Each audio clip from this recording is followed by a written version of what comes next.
ইন্না আনজালনাহু ফি লাইলাতিল মুবারাক। বলুন আল্লাহু আকবার। আল্লাহ রাব্বুল আলামিন বলেন, নিশ্চিত আমি এই কোরআনকে নাজিল করেছি। ইন্না আনজালনাহু ফি লাইলাতিল মুবারাক। আমার আল্লাহ বলেন, আমি এই কোরআনকে নাজিল করেছি এক মুবারকময় বরকতময় এক রজনীতে। কোরআন শরীফে রব্বুল আলামিন কোরআনুল কারীম নাজিল করেছে এক বরকতময় রাতে। তার মানে কোরআনের ভাগ্য কি এই রাতের জন্য, না রাতের ভাগ্য এই কোরআনের জন্য? এটাকে একটু ক্লিয়ার বুঝুন। আল্লাহ রাব্বুল আলামিন তার কোরআন, কোরআনুল কারীম হলো আল্লাহর কথা। কার কথা? কোরআন হলো আল্লাহর কথা। কোরআন কে বলা হয় কালামুল্লাহ, আল্লাহর কথা, আল্লাহর কালাম, আল্লাহর কথা। অর্থাৎ কোরআন আল্লাহর সৃষ্টি কোনো বস্তু নয়, কোরআন হলো আল্লাহরই জাত। জোরে বলুন সুবহানাল্লাহ।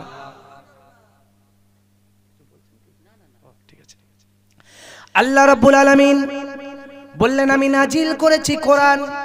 এর মানে শুনুন, কোরআন যে রাতে নাজিল হয়েছেন, ওই রাতের মর্যাদা কোরআনের বদৌলতি আমাদের কাছে শ্রেষ্ঠ। কোরআন যে মাসে নাজিল হয়েছে, কোরআনের বদৌলতে ওই মাস শ্রেষ্ঠ। আল্লাহ রাব্বুল আলামিন বলেন, শাহরু রমাদানাল্লাযী উনজিলা ফীহিল কুরআন হুদাল লিন্নাস ওয়া বায়্যিনাতিন মিনাল হুদা ওয়াল ফুরকান।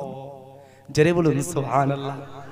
আল্লাহ বললেন, এই তো সেই মাস রমাদানুল মুবারাকের মাস, যে মাসে আল্লাহ রাব্বুল আলামিন কোরআনুল কারীমকে নাজিল করেন।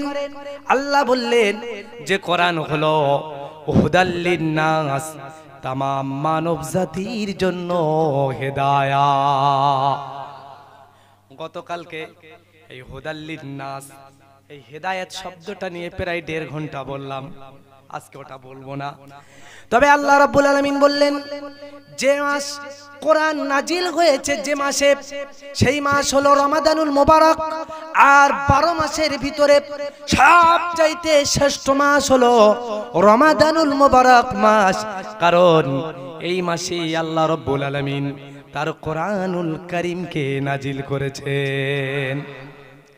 এরপরে কোরআন নাজিল হয়েছে যে দেশে, ওই দেশটা হলো মক্কা এবং মদিনা। এই জন্য তাম পৃথিবীতে যত দেশ রয়েছে, যত জায়গা রয়েছে, সব চাইতে বরকতপূর্ণ, সব চাইতে মর্যাদাবান দেশ হলো যেই দেশে আল্লাহ তাবারক তাআলা কোরআন নাজিল করেছেন।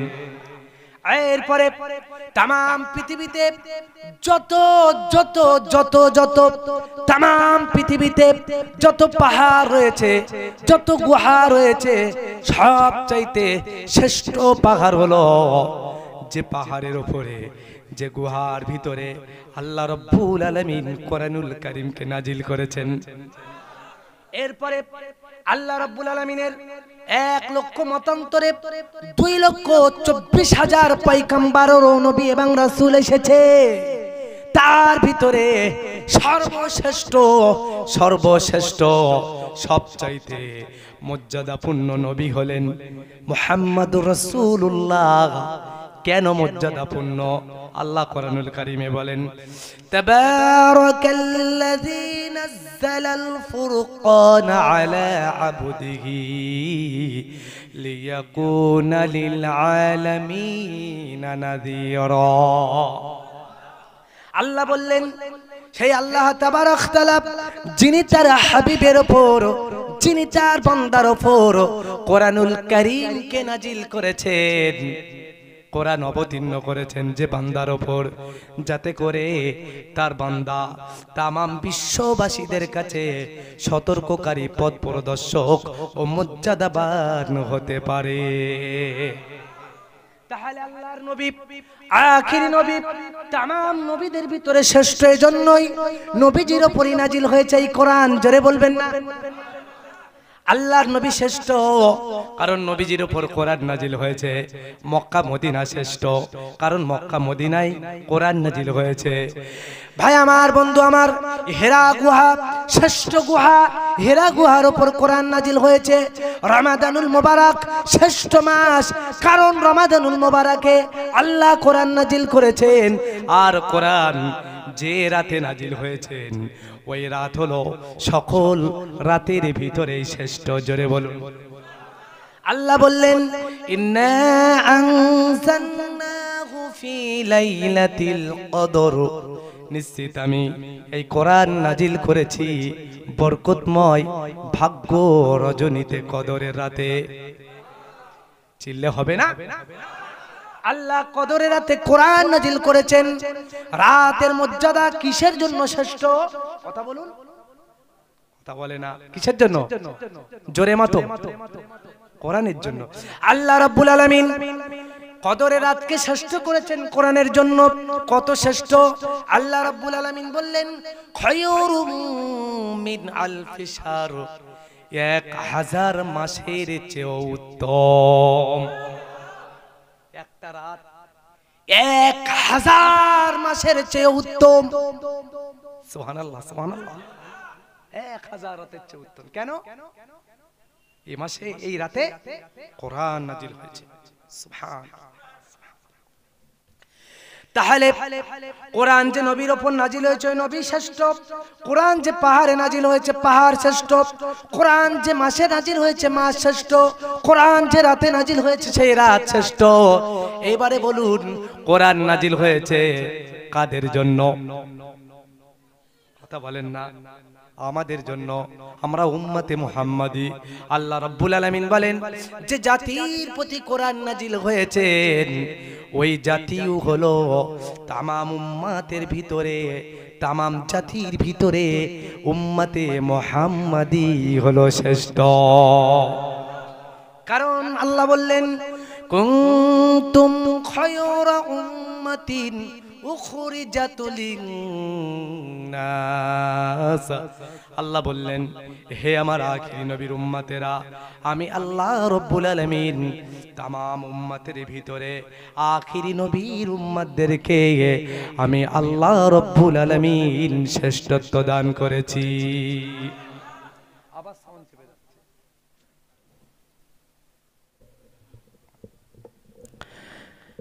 আল্লাহ রাব্বুল আলামিন, আল্লাহ তাবারক তাআলা, মানে মাইকের স্পিকারটা এমন, একটু দূর থেকে বললে টানে না। আর কথা কি এর সঙ্গে ঠোঁট লাগিয়ে কথা বলা সম্ভব? বলেন তো। এইটা চেঞ্জ করতে হবে। ডাক দিলে হবে? আছে তো? মাল মেডিসিন আছে কাছে? এটা দরুদ শরীফ। আল্লাহুম্মা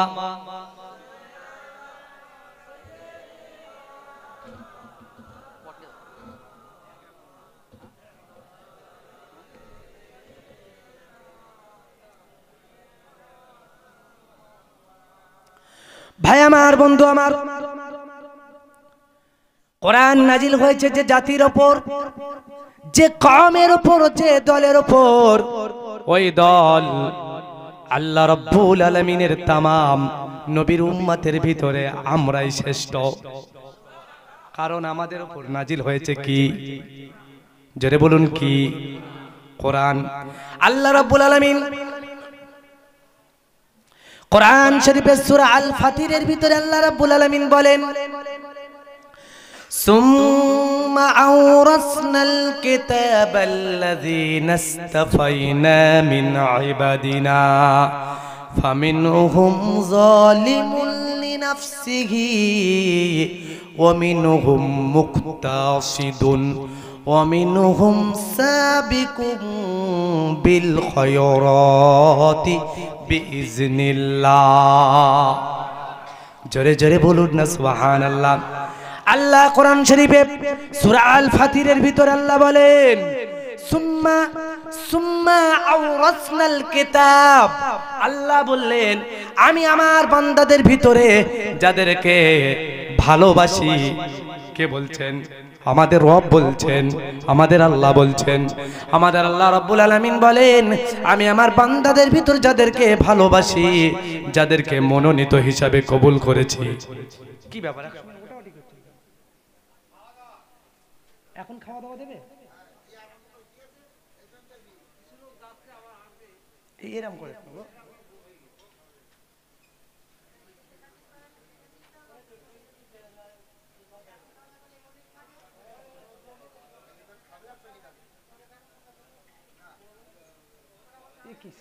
বুঝলাম না। আরে মাঝখানে 40 মিনিট রস বন্ধ করে দেন তো, সবাই মিলে খেয়ে আসি।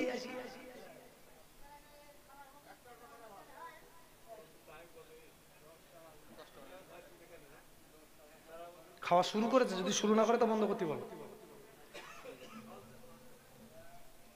আচ্ছা আপনারা কথা দিন, আমি আলোচনা বন্ধ করে দেবো।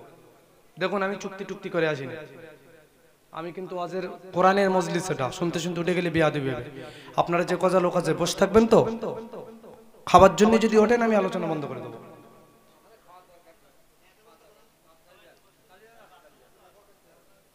বাধ্যতা ভাই, আমি ও কথা বলিনি যে আপনার প্রস্তাব লাগবে না বসে থাকবেন, কিন্তু এই খাওয়ার জন্য যদি উঠে যান এটা খারাপ জিনিস, দলে দলে উঠে গেলে।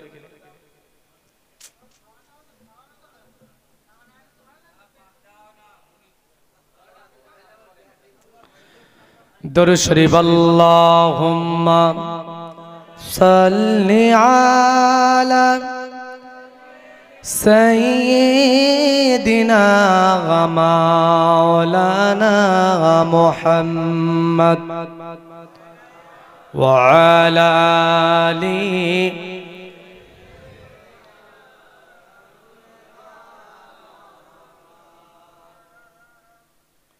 ভাই আলোচনা হচ্ছে আল্লাহর কোরআনের, এর একটা মর্যাদা আপনাদের দিতে হবে। আমাদের কিছু সিস্টেম থাকতে হবে, কিছু সিস্টেম থাকতে হবে, কারণ আমরাও তো মানুষ। দেখুন আপনারা চলে যেতে পারেন, এটা আপনাদের স্বাধীনতা রয়েছে। আমি যদি এখন চলে যাই, এটা আমার স্বাধীনতা? কি হবে চলে গেলে? চলে গেলাম গাড়িতে করে, বাড়ি চলে গেলাম, আপনারা কি বলবেন? কত সমালোচনা করবেন, কারণ আপনাদের অধিকার আছে, কিন্তু আমার অধিকার নেই। কিন্তু আমি এসছি কাদের কাছে কথা বলতে? আপনাদের কাছে। তাহলে উভয়ের কানেকশন মজবুত হতে হবে। এটা তো মানবতা, এটা তো সামাজিকতা।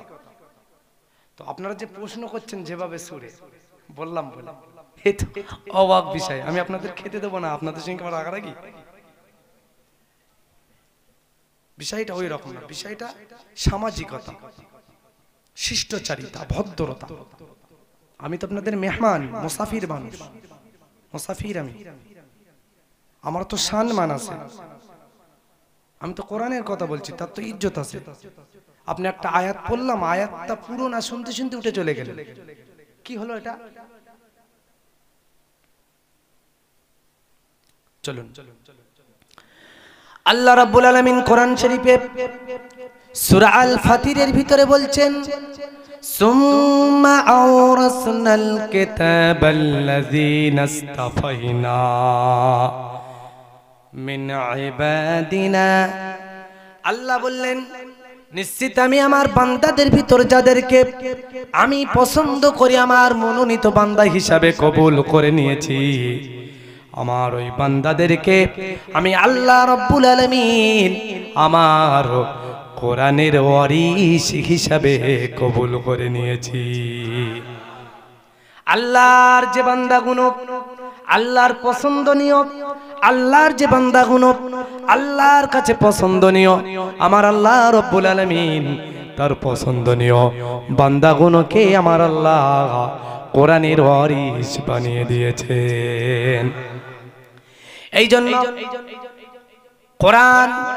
কোরআনের বদৌলতে আমাদের মর্যাদা শ্রেষ্ঠত্বের আসনে আল্লাহ আমাদেরকে অযাচিত ভাবে বিনা চাওয়াতে এমনি এমনি আল্লাহ আমাদেরকে এই কোরআনের ওয়ারিস বানিয়ে দিয়েছেন।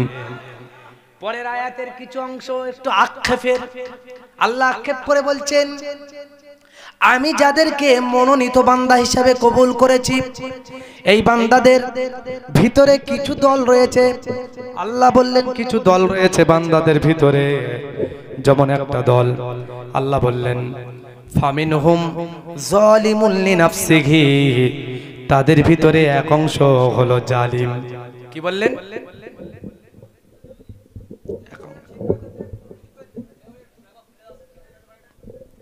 ঠিক হবে না, বুঝতে পারছি। তাদের ভিতরে এক অংশ জালিম, তাদের ভিতরে এক অংশ জালিম। কাদের ভিতরে বলুন? যাদেরকে আল্লাহ কোরআনের ওয়ারিস বানিয়েছেন। আল্লাহ বললেন ফামিনহুম যালিমুন লিনাফসিহি, তাদের ভিতরে একদল রয়েছে জালিম, অত্যাচারী, নফসের উপর জুলুমকারী। এরপরে আল্লাহ রাব্বুল আলামিন বলছেন ওয়ামিনহুম মুক্তাসিদুন, আল্লাহ বললেন আর একদল মানুষ হলো মধ্যম পন্থা। আল্লাহ রাব্বুল আলামিন তারপরে বললেন ওয়ামিনহুম সাবিকুম বিল খায়রাতি বিইজনিল্লাহ, আর একদল মানুষ রয়েছে যারা হলো আল্লাহর কল্যাণময় বান্দা, যারা বিনা হিসাবে জান্নাতে যাবে।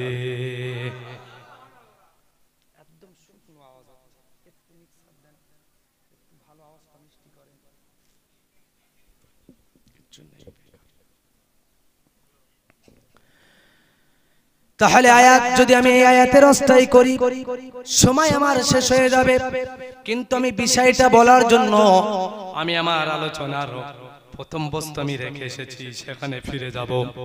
শুধু আপনাদের বোঝানোর জন্য বলছি, আল্লাহর কোরআন যাদের উপর নাজিল হয়েছে তারা শ্রেষ্ঠ, আর এটা আল্লাহ বললেন তাদেরকে ভালোবেসে আমি তাদেরকে কোরআনের ওয়ারিস বানিয়েছি।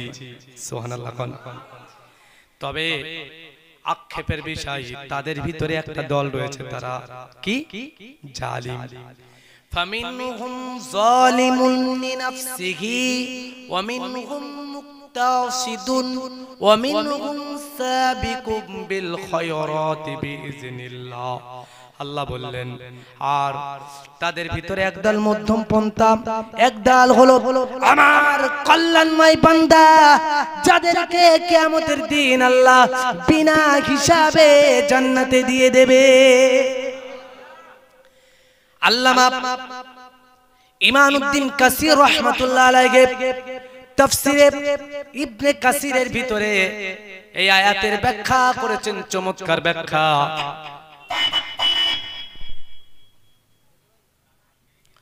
হযরতে হাসান বসরি রাহমাতুল্লাহ আলাইহি এই আয়াতের ব্যাখ্যায় বললেন ফামিনহুম যালিমুন লিনাফসিহি, জালিম কারা? এখানে জালিমের একটা সংজ্ঞা দিয়েছেন। কিসের সংজ্ঞা দিয়েছেন? জালিম কারা, জালিমের সংজ্ঞা দিয়েছেন এই আয়াতে বর্ণিত জালিমের সংজ্ঞা। হযরত হাসান বসরি রাহমাতুল্লাহ আলাইহি বলেন ফামিনহুম যালিমুন লিনাফসিহি, জালিম হলো ওরা যারা জীবনে কোনোদিন যারা আল্লাহর সঙ্গে কুফরি করবে না, আল্লাহর সঙ্গে কোনোদিন শিরক করবে না, আল্লাহ রাব্বুল আলামিনের মাঝে মাঝে ফরজ হুকুম ছেড়ে দেবে আর মাঝে মাঝে হারাম ভক্ষণ করবে, এরা হলো জালিম। জালিমের সংজ্ঞা কি? কথা বুঝতে পারছেন? জালিম কারা? যারা জীবনে শিরক করবে না, জীবনে কুফরি করবে না, মাঝে মাঝে হারাম খাবে আর ফরজ হুকুমকে ছেড়ে দেবে। আল্লাহ বললেন এরা যারা।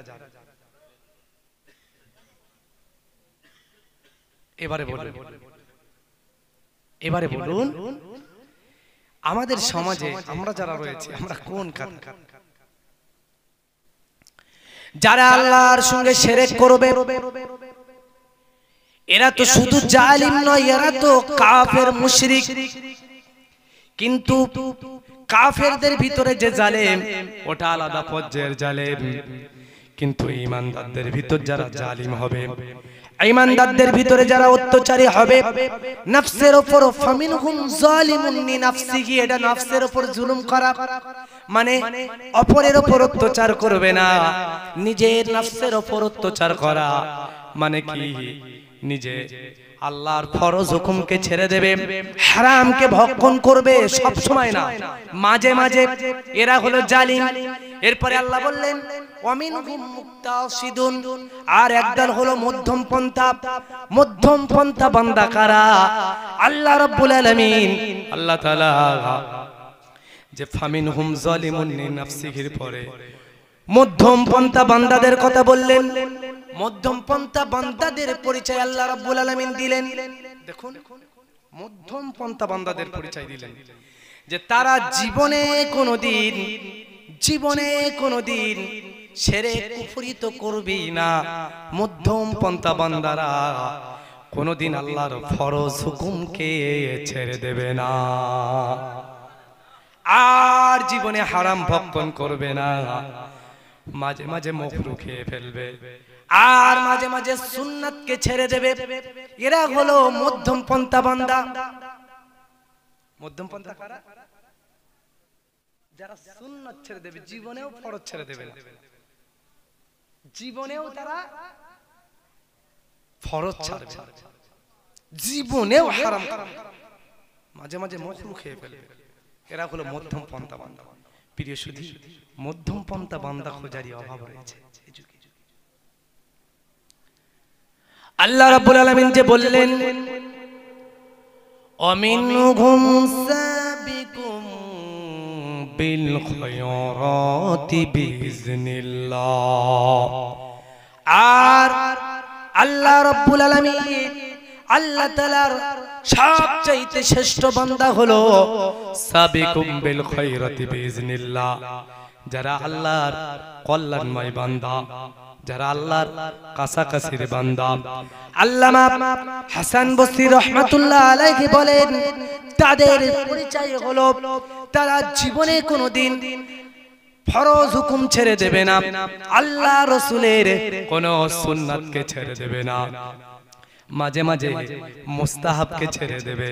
তারা জীবনে হারামও খাবে না, কুফরি শিরক তো দূরের কথা, হারাম খাবে না, মাকরুহ তাহারিমও খাবে না, মাঝে মাঝে মুবাহ কাজকে করে ফেলবে। জোরে বলবেন না? এরা হলো আল্লাহ পাকের, যাদের কাছে আমরা বায়াত পড়ি, যাদেরকে আল্লাহ শ্রেষ্ঠ বান্দা করেছেন, এরা হলো আল্লাহ পাকের ওলি বান্দা। সুন্নাত ছেড়ে দেবে, কি ছেড়ে দেবে না? সুন্নাত ছেড়ে দেবে।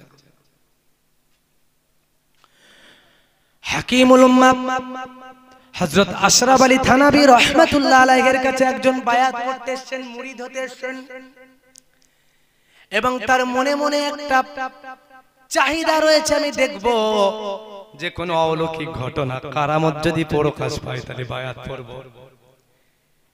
1 মাস রইলেন, তার সঙ্গে থাকলেন, ওযুর পানি দিলেন, প্রস্রাবের পানি দিলেন, জামা কাপড় ভাঁজ করে দিলেন। হাকিমুল উম্মাহ আশরাফ আলী থানভীর বাড়ি খাওয়া দাওয়া করলেন। 1 মাস বাদে বলছে হুজুর আমি চলে যাব। হাকিমুল উম্মাহ বলে বাবা কি জন্য 1 মাস আমার বাড়ি থাকলেন, আমার খিদমত করলেন, তোমার কি জন্য এসেছিলে, তোমার সেই উদ্দেশ্যটা তো বললে না। লোকটা মনের চাপা ক্ষোভ আর রাখতে পারলেন না, উগরে দিলেন, বললেন হুজুর শুনেছিলাম আপনি আল্লাহর ওলি, আপনার কাছে বায়াত পড়তে এসেছিলাম, দীর্ঘ 1 মাস থাকলাম, একটা দিনও আপনার কাছ থেকে কোনো কারামত দেখিনি, কোনো অলৌকিক ঘটনা দেখিনি, আপনার কাছে তাই বায়াত না পড়ে চলে যাচ্ছি।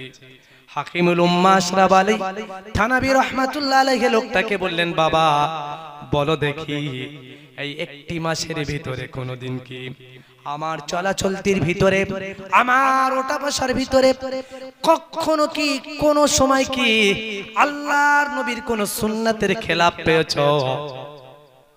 লোকটি বললেন না হুজুর, 1 মাসের ভিতরে আপনার জীবন থেকে রাসূলুল্লাহর একটি সুন্নাতের খেলাফ দেখিনি। হাকিমুল উম্মাহ বলে শোনো, অলৌকিক ঘটনা পীর হবার শর্ত নয়, পীর হবার সবচাইতে বড় সত্য হলো আল্লাহর নবীর সুন্নাতের পায়বন্দি হওয়া। সাবিকুম বিল খায়রাতি বিইজনিল্লাহ, যারা শ্রেষ্ঠ এক নম্বর বান্দা, যারা এক নম্বর বান্দা, এদের আলামত হবে এরা সুন্নাতের পায়বন্দি হবে। জোরে বলুন সুবহানাল্লাহ। তো আমি যেটা বলতে চাচ্ছিলাম, তাহলে উম্মতে মুহাম্মাদি শ্রেষ্ঠ হলো কোরআনের কারণে, তবে আমলের কারণে তাদের শ্রেষ্ঠত্বের শ্রেণী বিন্যাস রয়েছে। কেউ ফার্স্ট ক্লাস, কেউ সেকেন্ড ক্লাস, কেউ থার্ড ক্লাস। তবে ইবনে কাসির রাহমাতুল্লাহ আলাইহি বলেন, ফার্স্ট ক্লাস যারা, কিয়ামতের দিন আল্লাহর ফেরেশতারা এদেরকে ওয়েলকাম করতে করতে বিনা হিসাবে জান্নাতে নিয়ে যাবেন। যারা সেকেন্ড ক্লাস, যারা মধ্যম পন্থা, এদেরকে আল্লাহ রাব্বুল আলামিন হিসাব নেবেন। তবে হিসাবটা সহজ করে আল্লাহ তাদের পরেই এদেরকে জান্নাতে দিয়ে দেবেন। আর যারা ফামিনহুম যালিমুল লিনাফসিহি, যারা জালিম, নিজের নফসের উপর জুলুম করেছে, খেয়াল খুশি নামাজ পড়েছে, খেয়াল খুশি রোজা করেছেন, কখনো হারাম খেয়েছেন, কখনো খায়নি, কখনো দাড়ি রেখেছেন, কখনো আবার কেটেছে, কখনো কখনো জমি বন্ধক নিয়েছে, কখনো নেয়নি, খেয়াল খুশি চলেছেন, মন চাই জিন্দেগি চলেছে। আল্লাহ রাব্বুল আলামিন এই বান্দাগুলোকে অনন্ত দিন, বছরের পর বছর, কালের পর কাল, সময়ের পর সময় আল্লাহ এদেরকে জাহান্নামে খাটিয়ে একদিন এদেরকে আবার জান্নাতে দেবে। সুবহানাল্লাহ। জাহান্নামে যাওয়ার পরে জান্নাতে, এতে খুশি? কতদিন জাহান্নামে যাবেন জানেন? কতদিন? তার হিসাব নেই। কোটি কোটি কোটি কোটি, মিলিয়ন মিলিয়ন কোটি বছর, 60 বছরের হায়াত, হিসাব করুন তো। প্রিয় সুধী, আমি কিন্তু এতক্ষণ যা কথা বলেছি, ওয়াজ নসিহত করেছি, মনে হচ্ছে অনেক কিছু বলে ফেলেছি। তবে বলুন, উঠে থেকে এখনো কি কোরআনের বাইরে কোনো কথা বলেছি? জোরে আওয়াজ করুন। বলিনি তো? তবে আমি এখন আমার আলোচনা শুরু করিনি, প্রথম আয়াতটা বোঝানোর জন্য এতটা কথা বলে ফেলেছি। এবারে আলোচনার ভিতর প্রবেশ করব। আল্লাহ রাব্বুল আলামিন কোরআন শরীফে যে বললেন, যে আয়াতে কারিমা পড়েছি, ইন্না আনজালনাহু ফি লাইলাতিল মুবারাক, এখানে যে সূরা দুখনে যে লাইলাতুল মুবারাকের কথা বলা হয়েছে, আল্লামা জালালউদ্দিন সুয়ুতী রাহমাতুল্লাহ আলাইহি তাফসীরে ইবনে কাসিরের ভিতরে এই আয়াতের এত সুন্দর চমৎকার একটি ব্যাখ্যা দিয়েছেন। আল্লামা জালালউদ্দিন সুয়ুতী রাহমাতুল্লাহ আলাইহি বলেছেন যে ইন্না আনজালনাহু ফি লাইলাতিল মুবারাকা, এই লাইলাতুল মুবারাকার ব্যাখ্যায় তিনি বলেছেন এটি হলো রমাদানুল মুবারাকের যে লাইলাতুল কদর, ওই লাইলাতুল কদর না, এটা হলো শবে বারাতের নিসফুস শাবান, শাবান চাঁদের 15 তারিখের রাতের কথা বলা হয়েছে। কারণ আল্লাহ রাব্বুল আলামিন কোরআনকে সংরক্ষণ করেছে যে জায়গায়, ওই জায়গার নাম হলো লাহে মাহফুজ। কোথায় বলুন? লাহে মাহফুজ। আল্লাহ রাব্বুল আলামিন বলেন লাহে মাহফুজে কোরআন সংরক্ষণ করেছে। লাহে মাহফুজে কোরআন সংরক্ষণ ছিল, লাহে মাহফুজ থেকে আল্লাহ শাবান চাঁদের 15 তারিখ শবে বারাতের রাতে লাহে মাহফুজ থেকে প্রথম আসমানে কোরআনকে 30 পারা কোরআনকে মুসাজ্জাদ ভাবে আল্লাহ নাজিল করেন। একটু চিল্লে বলতে পারবেন না? শবে বারাতের রাতে আমার আল্লাহ লাহে মাহফুজ থেকে 30 পারা কোরআন প্রথম আসমানে নাজিল করেন। আর প্রথম আসমান থেকে সর্বপ্রথম দুনিয়ার জমিনে আখিরি নবীর উপরে কোরআন শরীফের শরীফের সূরা আলাকের 5 নম্বর আয়াত, ইকরা বিসমি রাব্বিকাল্লাযী খলাক। এই 5টি আয়াত আমার আল্লাহ রাব্বুল আলামিন সর্বপ্রথম যখন নাজিল করেছিল ওই সময়টা ছিল রমাদানুল মুবারকের মাসের শেষ 10 তারিখের বিজোড় তারিখের ভিতরে কোন একটা তারিখ লাইলাতুল কদরের রাতে। তবে কোরআনকে লাহে মাহফুজ থেকে প্রথম আসমানে যেদিন নাজিল করেছিলেন ওই দিনটা ছিল শবে বারাতের রাত, শাবান চাঁদের 15 তারিখের রাত। এবারে বলুন, প্রথম থেকে বলছি, কোরআন যে দেশের উপর নাজিল হয়েছে ওই দেশ হলো সবচেয়ে উত্তম। কোরআন যে পাহাড়ের উপর নাজিল হয়েছে ওই পাহাড় উত্তম। কোরআন যে নবীর উপর নাজিল হয়েছে ওই নবী সব নবীর চেয়ে উত্তম। কোরআন যে উম্মতের উপর নাজিল হয়েছে ওই নবীর উম্মত সকল উম্মতের চেয়ে উত্তম। কোরআন যে রাতে লাহে মাহফুজ থেকে দুনিয়ার জমিনে আসার আগে প্রথম আসমানে অবতীর্ণ হয়েছে ওই মাসটা আমার আল্লাহ রাব্বুল আলামিন তার तमाम বান্দাদের জন্য মাগফিরাতের নাজাতের মাস হিসাবে কবুল করে নিয়েছেন। তাহলে মর্যাদার আসন রয়েছে কার সঙ্গে? কোরআনের সঙ্গে। কার সঙ্গে? কোরআনের সঙ্গে। এজন্য শবে বারাতের রাতে যখন আল্লাহর কোন বান্দা কোরআনুল কারীম তেলাওয়াত করতে থাকে, অন্য রাতে যত কোরআন তেলাওয়াত করবে যেমন সওয়াব হবে, শবে বারাতের রাতে কোরআন তেলাওয়াত করলে অন্য রাতের চেয়ে ওই রাতের কোরআন তেলাওয়াতের মর্যাদা সব আল্লাহর কাছে অধিক বেশি। জোরে বলবেন না ভাই? শবে বারাতের শাবান চাঁদ আসলে পরে কোরআনের দিকে মন ঝুঁকে যায়, কারণ এই মাসে কোরআন দুনিয়ার দিকে নেমে এসেছে। লাহে মাহফুজ থেকে প্রথম আসমানে এসেছে, তারপরে দুনিয়ায় এসেছে। কোরআন একসঙ্গে আসে। প্রিয় সুধী, সেই কোরআন আমাদের উপর নাজিল হয়েছে। আক্ষেপ আমরা অনেকেই এই কোরআনকে পড়তেই পারি না। অনেকেই কি এই কোরআন পড়তে পারে না।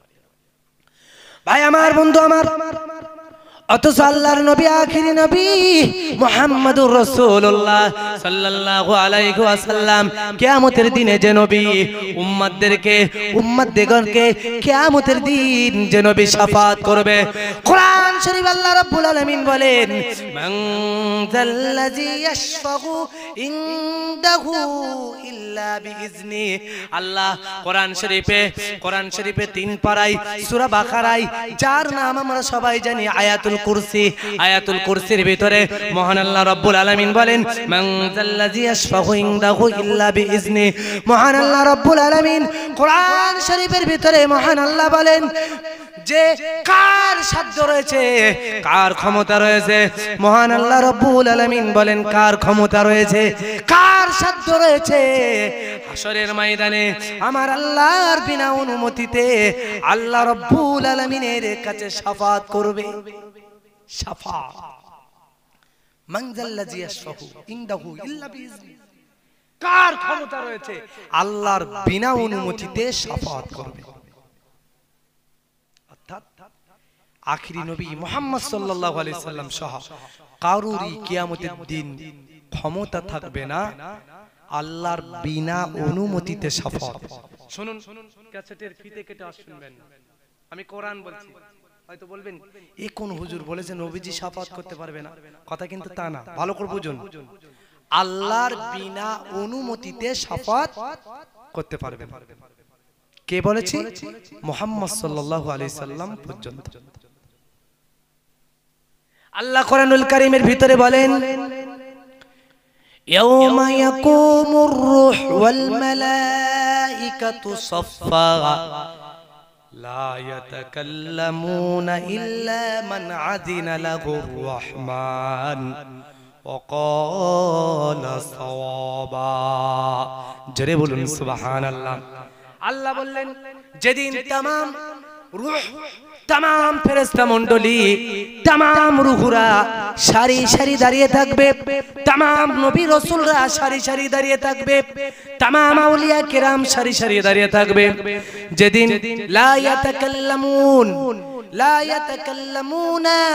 ইল্লা মান আযিনা লাহুর রহমান আমার আল্লাহ রাব্বুল আলামিন বলেছেন সেদিন কেউ কোনো কথা বলতে পারবে না মানুষেরা হাসরের ময়দানে এতটা ভীতু থাকবে এতটা ভীতু সহস্র থাকবে আল্লাহ বললেন লা ইয়াতাকাল্লামুনা কেউ কোনো কথা বলবে না ইল্লা মান আযিনা লাহুর রহমান কেবল দয়াময় রহমানুর রহিম যাকে অনুমতি প্রদান করবেন সে ব্যতীত কিয়ামতের দিন কেউ কোনো কথা বলতে পারবে না সুবহানাল্লাহ কইবেন না আল্লাহর নবী বলেন আল্লাহর হাবিব বলেন ও আমার সাহাবারা তোমরা শোনো আউয়ালু শাফিন ফিল জান্নাত আমি মুহাম্মদুর রাসূলুল্লাহ সাল্লাল্লাহু আলাইহি ওয়াসাল্লাম কিয়ামতের ময়দানে সবার প্রথম আল্লাহর কাছ থেকে অনুমতি পাবো আর আমি রাসূলুল্লাহ সবার আগে আগে শাফাত করে জান্নাতে নিয়ে যাব চিল্লে চিল্লে বললেন না সুবহানাল্লাহ সবার প্রথম যিনি শাফাআত করবেন তিনি হলেন মুহাম্মাদুর রাসূলুল্লাহ সাল্লাল্লাহু আলাইহি সাল্লাম তবে আল্লাহ তাবারক তাআলার বিনা অনুমতিতে শাফাআত করবেন না এবারে পরের কথা শুনুন আল্লাহর নবী বলেছেন কিয়ামতের দিন বিনা অনুমতিতে একজন শাফাআত করবেন যিনি কারোর অনুমতি প্রয়োজন মনে করবেন না তিনি হলেন আল্লাহর কোরআন কোরআনুল কারীম কোরআন আল্লাহর জাত কোরআন কি আল্লাহর জাত এইজন্য মুহাম্মদ সাল্লাল্লাহু আলাইহি ওয়াসাল্লাম শাফাআত করবেন আল্লাহর অনুমতি পেয়ে কিন্তু কোরআন শাফাআত করবেন আল্লাহর অনুমতি ছাড়াই জোরে বলুন এজন্য দিলকে মনকে রাখতে হবে আল্লাহর কোরআনে কোথায় রাখতে হবে আল্লাহর কোরআনে অথচ আফসোস কোরআন পড়তে পারি না আপনারা যারা আছেন আমি কারোর হাত তুলে লজ্জা দেব না তবে যারা পড়তে পারেন না এই লাইলাতুল বারাতের রাতে নিয়ত করবেন যে আগামী কাল থেকে কোরআন শিখব তাহলে দেখবেন কোরআনের বদৌলতে কদরের ইবাদত আপনাকে আল্লাহ কবুল করে নেবেন এই নিয়ত করবেন এই নিয়ত করবেন ভাই আমার বন্ধু আমার তাহলে কিয়ামতের দিন মুহাম্মদুর রাসূলুল্লাহ বলছেন আউয়ালুশ শাফিঈন ফিল জান্নাত সবার প্রথম আমি শাফাআত করে জান্নাতে নিয়ে যাব এমন কি নবীজি বলেন ইন্নামা আল্লাহর নবী বলেন আল্লাহর হাবিব বলেন কিয়ামতের দিন আমি রাসূলুল্লাহ তো শাফাআত করব আর আমার শাফাআত ছাড়া কেউ জান্নাতে যেতে পারবে না তাহলে নবী হলো দয়াবান নবী রহমান নবী হলো শাফিউল মুজনাবি আমরা শুনে থাকি নবীজির হাত ধরে পার হয়ে যাব তাই তো নাকি তাই তো এবারে দেখুন কোরআন শরীফে 19 পারায় সূরাতুল ফুরকানের ভিতরে আল্লাহ রাব্বুল আলামিন বলছেন কিয়ামতের দিন নবী উম্মতের বিরুদ্ধে নালিশ করবে কাদের বিরুদ্ধে কথা বলছেন না কাদের বিরুদ্ধে উম্মতের বিরুদ্ধে দেখুন কোরআন আল্লাহর বিনা অনুমতিতে শাফাআত করবে আর নবী উম্মতের বিরুদ্ধে কি করবে নালিশ করবে কারণ আল্লাহ রাব্বুল আলামিন বলেন ওয়াকালার রাসূল কিয়ামতের দিন নবী বলবে ইয়া রাব্বি হে আমার রব ইন্না কওমি ইত্তাখাযু হাযাল কুরআন মাহজুরা আল্লাহর নবী বলবেন যে নবী শাফাআত না করলে কেউ কোনোদিন পার পাবে না যে নবীর শাফাআত ছাড়া কোনোদিন কেউ পার পাবে না নবী বড় দয়াবান নবী রাহমাতুল লিল আলামিন নবী শাফিউল মুজনবী, অথচ এই নবী কিয়ামতের দিন আমার আল্লাহকে বলবে ওয়াকালার রাসূল, আল্লাহ কোরআনে বলেছেন নবী বলবে, রাসূল বলবে ইয়া রাব্বি, হে আমার প্রভু, হে আমার রব, ইন্না কওমি ইত্তাখাযু হাযাল কুরআন মাহজুরা, হে আমার রব, আমার এই উম্মতগুলো কোরআনের জীবন যাপন করেনি, কোরআনকে নিজেদের জীবনে বাস্তবায়ন করেনি, কোরআনকে পড়তে শিখিনি, কোরআনকে বুঝতে শিখিনি, কোরআনকে নিজেদের জীবনে মানিনি। আল্লাহ ওদেরকে আজ হাসরের ময়দানে ধরে ধরে পাকড়াও করে জাহান্নামে দাও। আমরা তো শুধু শুনেছি নবী শাফাত করবে, গুনাহগারদেরকে শাফাত করে জান্নাতে নিয়ে যাবে, সেগুলো হাদিসে আপন আপন জায়গায় আছে, কিন্তু এটা তো কোরআন, কোরআন এসে গেলে আর কিছু চলে না। ওই কোরআনে আল্লাহ রাব্বুল আলামিন বলছেন নবী হাসরের ময়দানে যে উম্মত কোরআন পড়তে শিখবে না, যে উম্মত তার জীবনকে কোরআনের জীবন বানাবে না, যে উম্মত তার চলার পথটাকে কোরআনের পথ বানাবে না, যে উম্মত তার জীবন ব্যবস্থাকে কোরআনের জীবন ব্যবস্থা হিসেবে মানবে না, আল্লাহ রাব্বুল আলামিনের নবী নিজে খোদ ওই উম্মতের বিরুদ্ধে আল্লাহর দরবারে মামলা দায়ের করবে। এবারে বলুন, বাঁচার উপায় আছে কোরআন ছাড়া? কথা বলছেন না, কোরআন ছাড়া বাঁচার উপায় আছে? এজন্য কোরআনকে নিজেদের কি বানাতে হবে? জীবন ব্যবস্থা বানাতে হবে। কোরআনকে নিজেদের কি বানাতে হবে? চলার পথ বানাতে হবে। আর এজন্য বেশি বেশি কোরআনের আলোচনা দরকার। আমরা যারা ওলামা সুরের ঝলক দিয়ে যদি চলে যাই, কোরআনের কথা যদি না বলি, এটাও জাতির সঙ্গে এক ফাঁকিবাজি। আমাদের উচিত কোরআন থেকে কথা বলা। খুব ডিস্টার্ব মনে হচ্ছে। আলহামদুলিল্লাহ, আপনাদেরকে শুকরিয়া, মোবারকবাদ। জানেন কি হয়, আপনারা এই এক জায়গায় জলসা দেন আর আমরা প্রচুর জায়গায় জলসা করি, এর অভিজ্ঞতা আমাদের আছে। আমি সাধারণত জলসা করতে উঠে যদি চা দিতে চাই, ওটাও দিতে দেই না, মনোযোগ নষ্ট হওয়ার জন্য। এই যারা খাওয়া দাওয়া করে, রাতে খাওয়া দাওয়ার পরে সবচেয়ে কি জিনিস বলেন তো ভালো লাগে? সবাই বলুন, ঘুম। খাওয়া দাওয়ার পরে না, ওই মানুষ যদি 20 জন খাওয়া দাওয়া, 15 জন বাড়ি যাবে, 5 জন এদিকে আসবে। যেভাবে উঠে যাচ্ছিল সেভাবে খাওয়া দাওয়া করে এলো। আমি জানি এটা কমিটির ভাইদের সিস্টেমের ভুল। আগামী বছর থেকে এই সিস্টেম রাখবেন না। প্রয়োজন হলে সবাইকে খাইয়ে দেবেন, এশার নামাজের পরে সবাইকে খাইয়ে দেবেন 1 ঘন্টা। খাওয়ানোর পরে বলবেন সবে জলসায় চলে। তাহলে সন্ধ্যা রাতের খেয়ে এলে তাহলে ঘুমের টান আসবে না। তো এই মধ্যরাতে খাবার পরে আর কেউ বসে থাকতে পারে না। এটা হলো হিসাব। আরেকবার দরুদ শরীফ, আল্লাহুম্মা সাল্লি আলা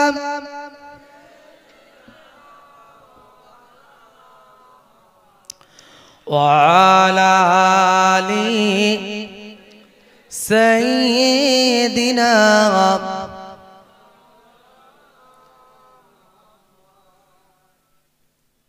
ভাই তাহলে আল্লাহ যে রাতে কোরআন নাজিল করেছেন, ওই কোরআন হলো নাজিল হয়েছে যে রাত, বরকতময় রাত। আর ওই কোরআন হলো আমাদের জন্য কি? কোরআন আমাদের জন্য কি? আমাদের জন্য কোরআন এসেছে আল্লাহর পক্ষ থেকে। আল্লাহ আমাদেরকে কোরআনের ওয়ারিস বানিয়েছেন। আল্লাহ রাব্বুল আলামিন এই কোরআনকে কেন নাজিল করেছেন? আল্লাহ বললেন, কোরআন নাজিল করেছি এজন্য যাতে করে বান্দারা কোরআনটাকে নিজেদের পথ প্রদর্শক হিসাবে মেনে নেয়। আল্লাহ রাব্বুল আলামিন কোরআনটাকে বান্দার জন্য রহমত করেছেন। আল্লাহ বললেন, কুল বিফাদলিল্লাহি ওয়া বিরহমাতি ফাবিযালিকা ফালইফরাহু ওয়া হুয়া খায়রুম মিম্মা ইয়াজমাউন। জোরে বলুন সুবহানাল্লাহ। আল্লাহ বললেন, কুল, হে নবী আপনি বলুন, কুল বিফাদলিল্লাহ ওয়া বিরহমা, হে নবী আমার তরফ থেকে ফজল এসেছে এবং রহমত এসেছে। আমি বলছি যখন আমার বান্দারা আমার পক্ষ থেকে ফজল আর রহমত পেয়েছে, ফাবি রহমতি ফাবিযালিকা ফালিয়াফরাহু ওয়া হুয়া খায়রুম মিম্মা ইয়াজমাউন, তারা যেন আমার পক্ষ থেকে কোরআন আর রহমত পেয়ে খুশি হয়ে তারা যেন আনন্দ প্রকাশ করতে থাকে। এবারে বলুন, শবে বারাতের রাতে যদি আল্লাহ কোরআন প্রথম আসমানে বান্দার জন্য নাজিল করেন, কদরের রাতে যদি কোরআন আসে, ফজল মানে কোরআন, আজ ওয়াবি রহমাতি রহমত মানে মুহাম্মাদুর রাসূলুল্লাহ সাল্লাল্লাহু আলাইহি সাল্লাম। কারণ কোরআনের প্রথম ব্যাখ্যার তাফসীরের মূল নীতি হলো কোরআন থেকে কোরআন ব্যাখ্যা করা। কোরআনে যদি এসেছেন ওয়ামা আরসালনাকা ইল্লা রাহমাতাল লিল আলামিন, আল্লাহ বললেন গো নবী আমি तमाम জগৎ সমূহের জন্য তোমাকে রাহমাতাল লিল আলামিন করে পাঠিয়েছি।